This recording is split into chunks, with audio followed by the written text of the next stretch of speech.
2024년 4월 23일 말씀 묵상하겠습니다. 함께 기도하겠습니다. 하나님, 우리가 가난할 때나 부요할 때나 하나님을 찾는 자 되기 원합니다. 우리가 건강할 때나 연약할 때나 주님의 은혜를 기억하는 자 되게 하여 주시옵소서. 예수님 이름으로 기도했습니다. 아멘. 오늘의 말씀은 신명기 32장 15절부터 33절까지의 말씀입니다. 말씀을 함께 살펴보시기 전에 개인적으로 말씀을 꼭 읽으시고 묵상하는 시간 가지시기 바랍니다. 32장 15절입니다. 그런데 여수론이 기름짐에 발로 찼도다. 내가 살찌고 비대하고 윤택함에 자기를 지으신 하나님을 버리고 자기를 구원하신 반석을 업신여겼도다 라는 말씀으로 시작하고 있습니다.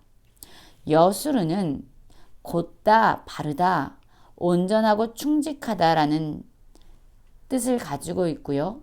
이스라엘을 부르는 또 다른 이름이었습니다. 하나님은 이스라엘을 여수른이라고 부르고 계시죠.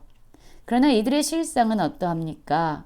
그들이 부요해지자, 삶이 윤택해지자 그들을 지으신 하나님을 버리고 그들을 구원하신 하나님을 업신여겼다라고 말씀하고 있습니다. 그리고 다른 신을 섬김으로 하나님의 질투를 일으키고 있다라고 말씀하고 있어요. 가증한 것을 숭배함으로 하나님의 진노를 격발시켰다라고 말씀하고 있습니다. 그렇습니다. 우리도 그렇지요.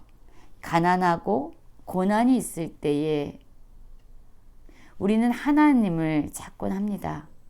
그러나 우리의 삶이 부요해지고 윤택해지면 마치 그 모든 것을 자기가 이룬 것인 양 그들에게 은혜를 주신 하나님을 잊어버리고 하나님을 외면할 때가 많이 있습니다.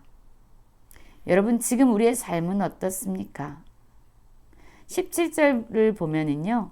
그들은 하나님께 제사하지 아니하고 귀신들에게 하였으니 곧 그들이 알지 못하던 신들 근래에 들어온 새로운 신들 너희의 조상들이 두려워하지 아니하였던 것들이로다 라고 말씀하고 있어요. 그렇습니다. 그들이 하나님 외에 새로운 문물에 대해서 눈을 뜨면서 그것들을 숭배하고 그것들을 섬기기 시작했다라고 말씀하고 있습니다. 그 결과 그들의 마음에 다른 것이 채워지자 그들은 하나님을 잊어버리는 삶을 살게 되는 것입니다. 그들에게 부요를 주시고 그들의 삶을 윤택하게 하신 분이 바로 하나님이셨지요. 하나님의 은혜로 말미암아 그들은 모든 것을 누리게 되었지만 마침내 그들은 하나님을 잊어버리는 하나님을 버리고 업신여기는 그러한 삶으로 전락하게 됩니다. 여러분, 이들의 모습을 보고 하나님은 어떻게 하실까요? 하나님은 그들의 모습을 미워하시고 경노하게 되셨다라고 말씀하고 있습니다. 그 결과 하나님은 하나님의 얼굴을 그들에게 숨기신다라고 말씀하고 있어요. 여러분, 하나님이 우리에게 그분의 얼굴빛을 비추어 주시면서 우리를 영화롭게 하시고 우리에게 엄청난 은혜를 부어 주시는데 하나님이 하나님의 얼굴을 그들에게서 숨겼다, 감추셨다라고 하는 것은 그들에게 모든 공급의 근원, 은혜의 근원이 숨겨졌다라는 것을 의미하고 있습니다. 이렇게 하나님이 주신 은혜를 잊어버린 세대, 하나님을 업신여기는 세대에 대해서 하나님은 심히 패역한 세대라고 말씀하시면서 또한 진실이 없는 자녀라고 말씀합니다. 그들이 하나님의 질투를 일으키고 허무한 것으로 말미암아 그들이 섬기는 우상과 또한 다른 신들을 의미하지요. 허무한 것. 그것으로 말미암아 하나님의 진노를 일으킨다라고 말씀하고 있어요.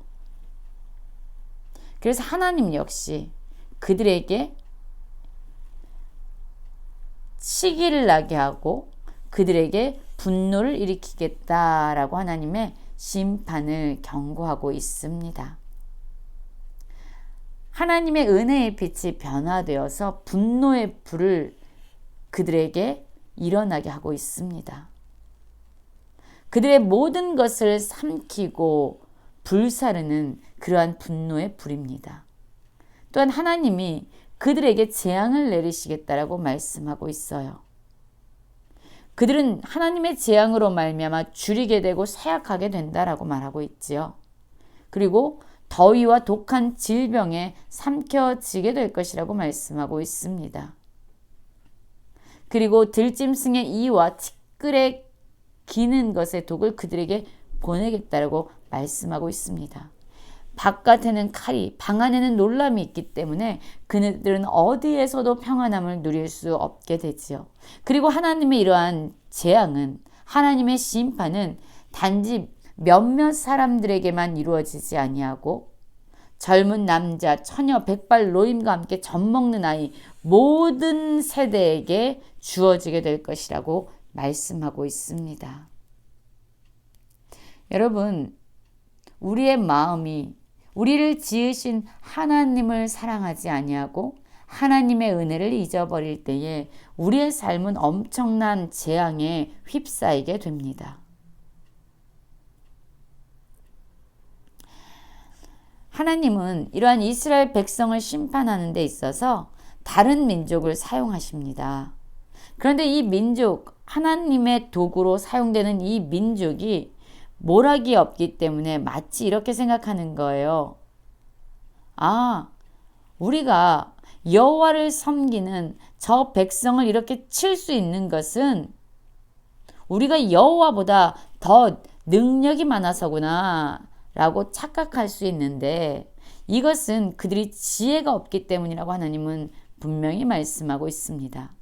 27절에 이렇게 말씀하죠. 원수를 자극해서 그들의 원수가, 하나님이 이 원수, 이방 민족을 통해서 이스라엘 백성을 심판하고 계시죠. 그런데 하나님의 도구로 사용하는 이 민족들이 스스로 생각하는 거예요. 원수들이 말합니다. 우리의 수단이 높으며 여호와가 이 모든 것을 행함이 아니다. 여호와의 손에 의해서 우리가 도구로 사용된 것이 아니라 우리가 스스로 수단이 높았기 때문에 그들을 칠 수 있었다라고 이야기하는 것은 그들이 모락이 없기 때문이고 지혜가 없기 때문이다 라고 말씀하고 있어요. 여러분, 이스라엘 백성의 죄를 심판하시는 것도, 또한 그들을 심판하기 위해서 이방 민족을 세우시는 것도 바로 하나님께서 행하시는 일입니다. 하나님이 주체가 되어서 이스라엘 백성을 심판하시는 것이지요. 여러분, 지금 우리의 삶은 어떠합니까? 우리의 삶이 이전보다 훨씬 더 부요해지고 윤택해지고 기름져졌습니까? 그렇기 때문에 우리의 삶이 하나님을 더 찾지 아니하고 하나님의 은혜를 잃어버리고 있는 삶은 아닙니까? 여러분, 우리가 이러한 부요함과 윤택함 가운데서도 하나님의 은혜를 기억하기 원합니다. 우리의 반석이 되시고 우리의 구원이 되신 하나님을 기억하고 그분을 섬기며 나아가기 원합니다. 우리에게 은혜의 빛과 영광의 빛을 주시는 하나님의 얼굴이 우리를 향하여 계속적으로 그 빛을 발하여 주시도록 우리가 구하는 자 되기 원합니다. 하나님께서 그분의 얼굴을 숨겨서 우리에게 재앙을 내리시지 않도록 우리가 어떠한 삶의 순간이든지 하나님의 은혜를 기억하고 하나님을 붙잡고 살아가는 그러한 믿음의 길을 걸어가는 모든 성도님들 되시길 간절히 기도합니다.